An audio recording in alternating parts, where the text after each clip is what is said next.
What if I told you that two of the most powerful tools in modern medicine, penicillin and blood transfusion systems, were forged not in times of peace, but in the devastation of World War II?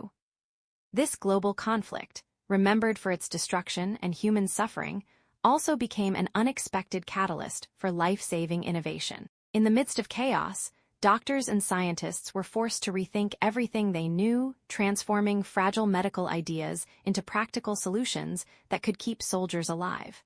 Before the war, even a minor wound could become a death sentence. Infection was one of the greatest killers on the battlefield. Soldiers who survived bullets and explosions often succumbed days later to sepsis, with little doctors could do to stop it. Penicillin, discovered years earlier by Alexander Fleming, existed but only as a scientific curiosity. It was difficult to produce, unstable, and not yet considered a reliable treatment. But war does not wait for perfection. As casualties increased, urgency replaced hesitation. Governments invested heavily, laboratories worked day and night, and new industrial methods were developed to mass-produce penicillin on a scale never seen before. Suddenly, something extraordinary happened. On the front lines, doctors began using penicillin to treat infected wounds, and the results were nothing short of revolutionary. Soldiers who would have faced slow, painful deaths were recovering. Infection rates dropped dramatically. For the first time in history, medicine could keep pace with the brutality of modern warfare. Penicillin became more than a drug, it became a symbol of hope carried into the darkest places on Earth. At the same time, another silent revolution was unfolding, this one flowing through veins. Blood transfusions before the war were limited, risky, and poorly organized. There was no efficient way to store blood, no widespread donor system, and transportation was a constant challenge. Many lives were lost simply because blood could not reach those who needed it in time. But once again, necessity drove innovation.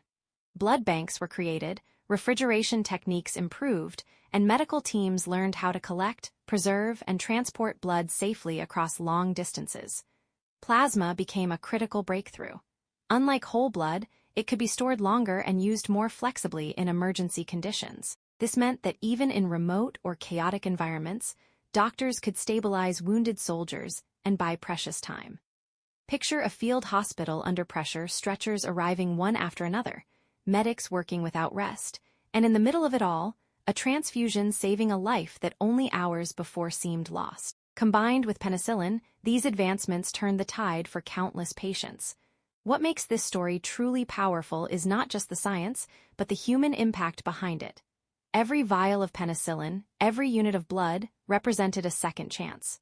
A soldier who would return home, a family spared from grief, a future that would not be cut short. Doctors and nurses worked in impossible conditions, often risking their own lives, driven by a single goal, to save as many as they could. When the war finally ended, these breakthroughs did not fade away. They became the foundation of modern medicine. Hospitals around the world adopted antibiotics as a standard treatment, transforming how infections are managed even today. Blood banks became essential institutions, supporting surgeries, emergency care, and everyday medical needs. What began as desperate wartime solutions evolved into systems that continue to save millions of lives every year. World War II remains one of humanity's darkest chapters, but within that darkness, there were moments of extraordinary progress. Penicillin and modern blood transfusion systems stand as lasting reminders that even in times of destruction, humanity has the ability to create, to innovate, and to heal. They are not just medical advancements, they are symbols of resilience, born from suffering, and carried forward as hope for future generations.